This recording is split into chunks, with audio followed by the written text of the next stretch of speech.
Hi everyone, my name's Chris, welcome back. Today we're going to be taking a look at a few of the magazine pockets made by FirstSpear.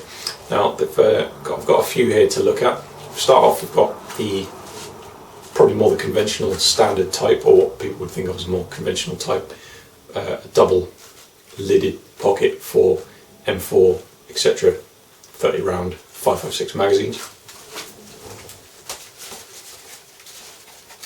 Also got the speed reload pocket, again for M4 type magazines, AR-15s, HK416, all that sort of family.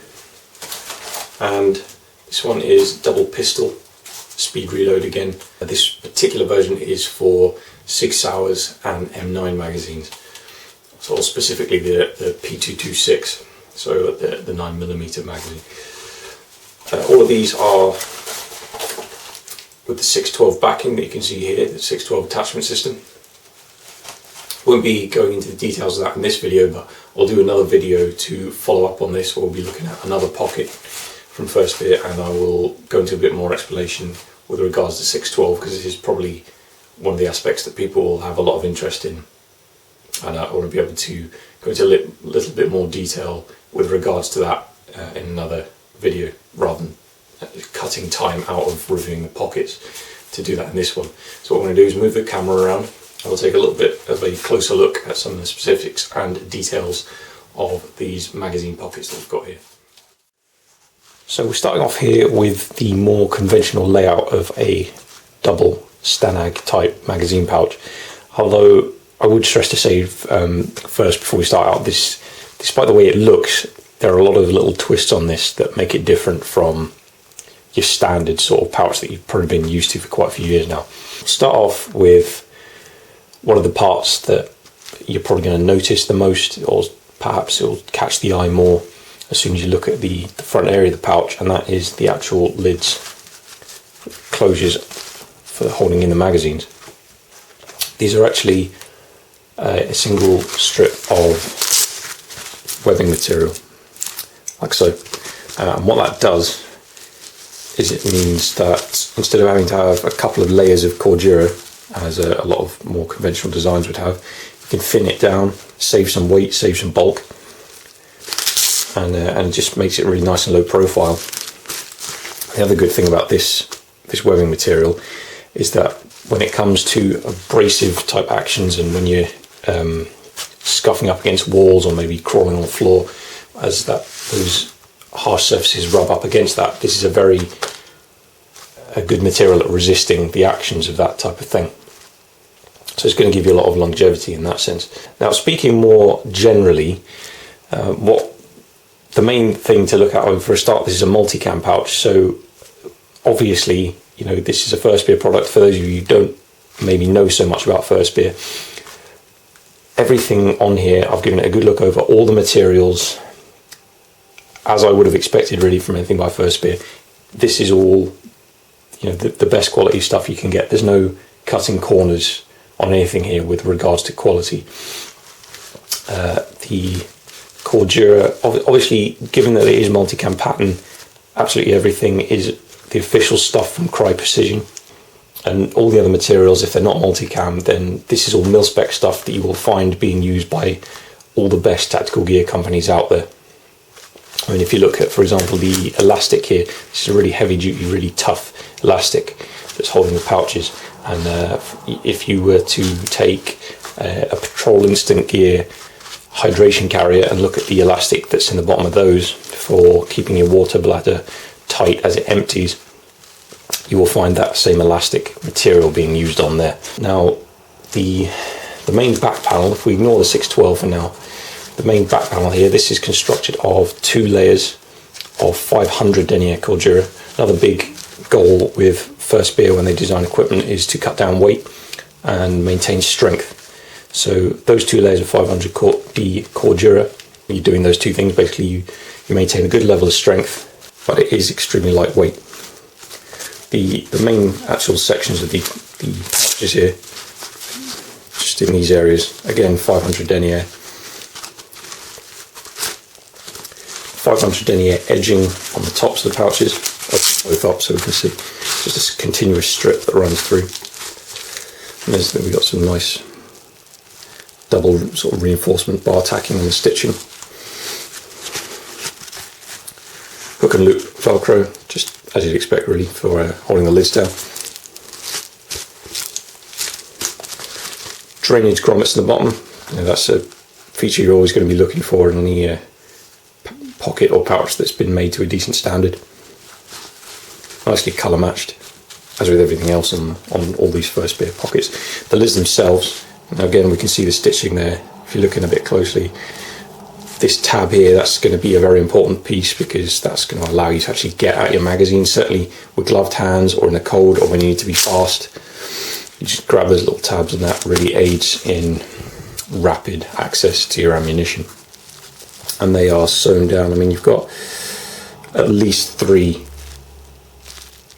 layers of stitching holding those tabs on there, so they are not going anywhere. The corners are nicely folded in, makes it look a bit better, a bit more streamlined. Just helps to get actual hand to guide to the tab, I find, when you do go for magazines. Now, in terms of actual retention of magazines themselves, we've got 2 standard AR type mags here. Now, what you'll find with a lot of older designs of these double M4 pockets is that you will get one mag in, and that goes fine. And then when it comes to inserting the second, that's when things start to go a bit wrong. And sometimes I've found with other designs, other companies, when they make these types of pouches, the second mag just refuses point blank to even go in. Not so in this case. Best way I find in terms of inserting a second magazine is to go on the front, keep hold of this Velcro tab here, and then easy as that. There we go, 2 magazines in the one pouch. Closes up nicely, plenty secure, well protected. When you want them, comes out easily. If you want to go a bit more old school, if you want to make it sort of an old school fast reload pouch, as I would call it, you go for the flap tucked in, insert your magazine, and there we go. It's held in nicely, got that elastic retention. It's not the most secure thing in the world, but then these pockets aren't really designed to be used in such a fashion, but it does work. Unless you were sort of hanging upside down from a helicopter and bouncing around, I don't think it's going to go falling out of there. But of course it does work with the lid on as designed.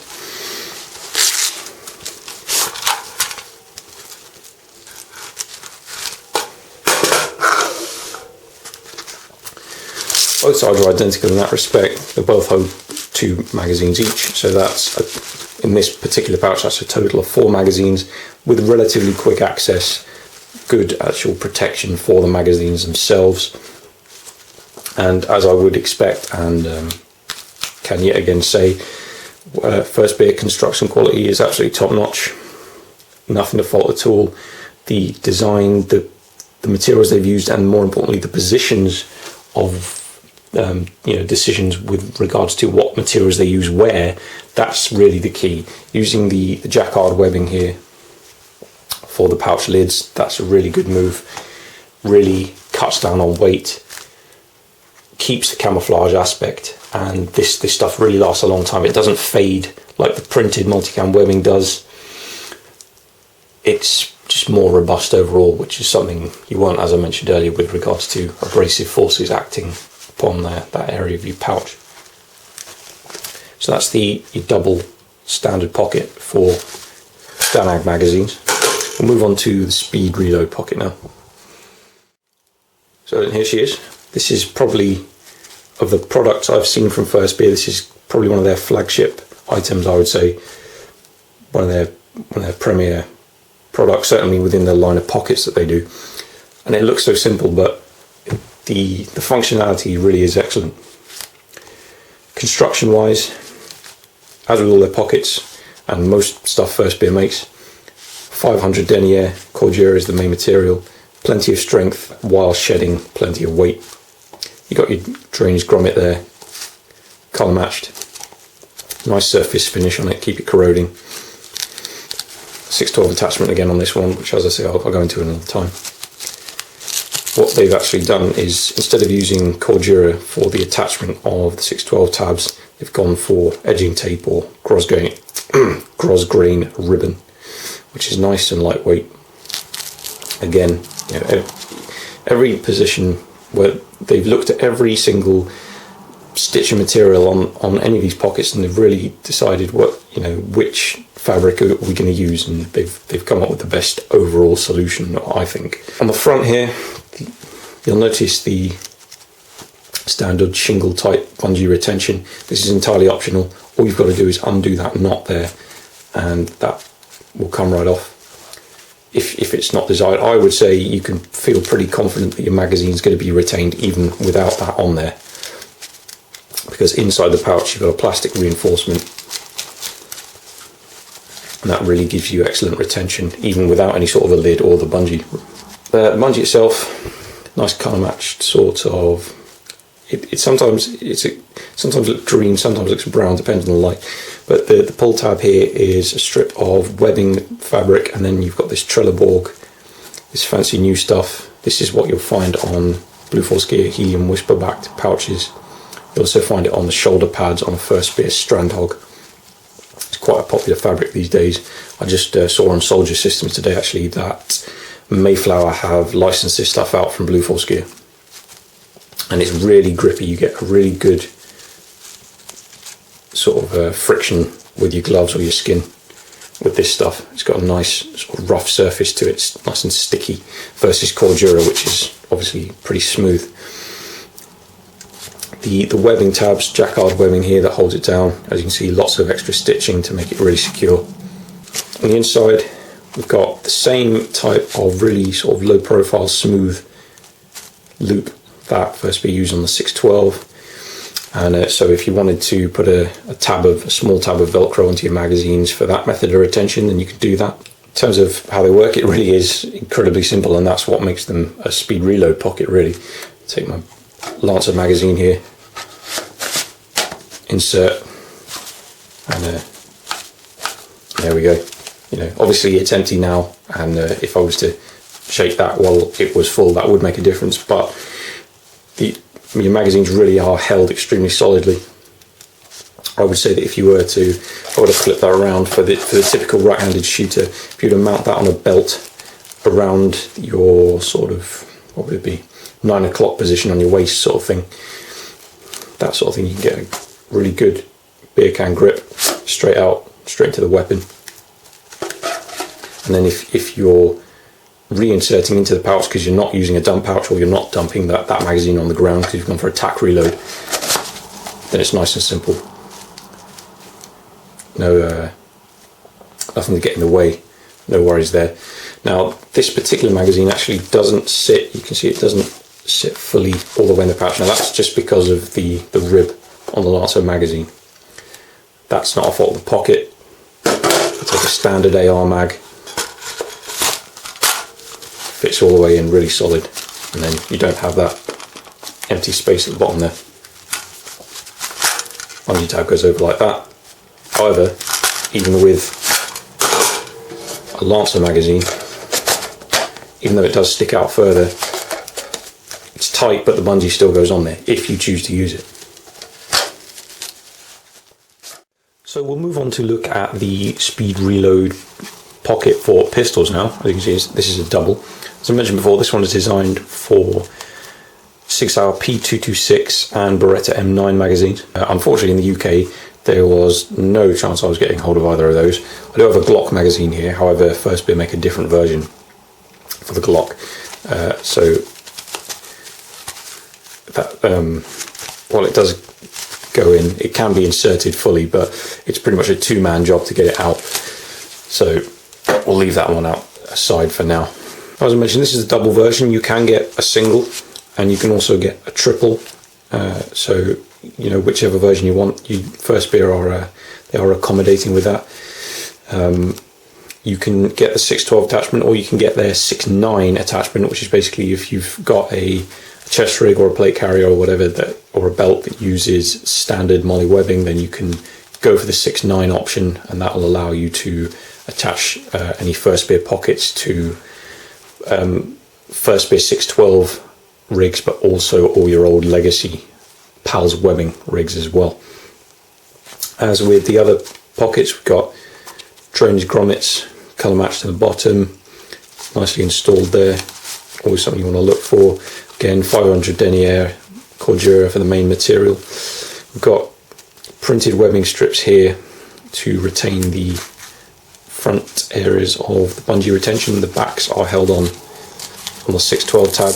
If you want to remove the bungee retention, all you got to do is untie the bungee cord there, and that'll then be a very quick job. Again, with the tabs, these are really nice.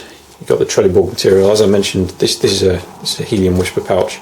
As you can see, it's I'm hoping the camera will pick up to show you that this is the same stuff, and it really gives you a nice grippy surface to get that bungee out of the way when you're going for your pistol magazines. On the inside, again, we've got the nice smooth loop Velcro. If you want to go with a small tab of Velcro attached to the magazines for retention that way.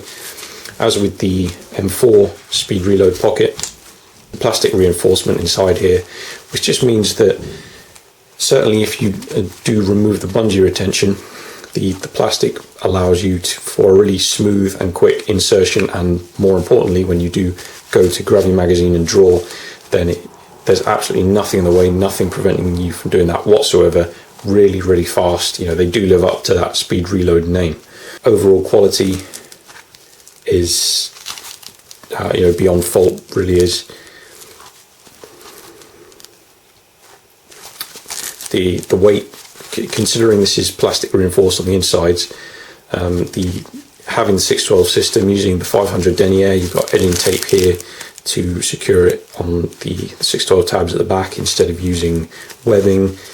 You've just got an absolute minimum of any heavy materials, just materials used sensibly and economically to maximize weight saving, efficiency and functionality. And so what you end up with is an extremely lightweight and extremely functional pocket.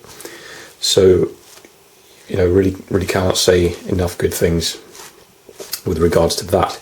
If we look at if we look again a bit close up on the webbing sections that hold the bungee retention into place at the front. If we look there, we can see where they've added the extra stitching just to make things that absolutely 100% secure, that if you are using these and when they're under tension like that, which does put strain and stress onto the materials, that nothing's going to go anywhere. So there we have it. That is the double pistol speed reload pocket, speed reload M4, and the standard double M4 from FirstSpear. All great pouches, all extremely lightweight with the 612 and the lightweight materials you threw out, all built to an extremely high standard of construction and quality control. Very good features, very good functionality, and just really excellent products overall, guys. So I will put a link in the description down below to the FirstSpear website, where you can have a look at some of their product descriptions, their images, some of the other FirstSpear products. Highly recommend them. I've spoken to a few of their people a couple of times, and they're all a really nice bunch of guys and girls. So yeah, that's about all I can say. It's been probably their primary big sellers in terms of magazine pockets. I will do another video later to cover one of their general purpose pockets, as well as the 612 attachment system, go into a few details on that, so keep your eyes out for that, guys. Thank you for watching. Thank you for the subs and the thumbs up and all that good stuff. It's much appreciated, and I'll see you next time.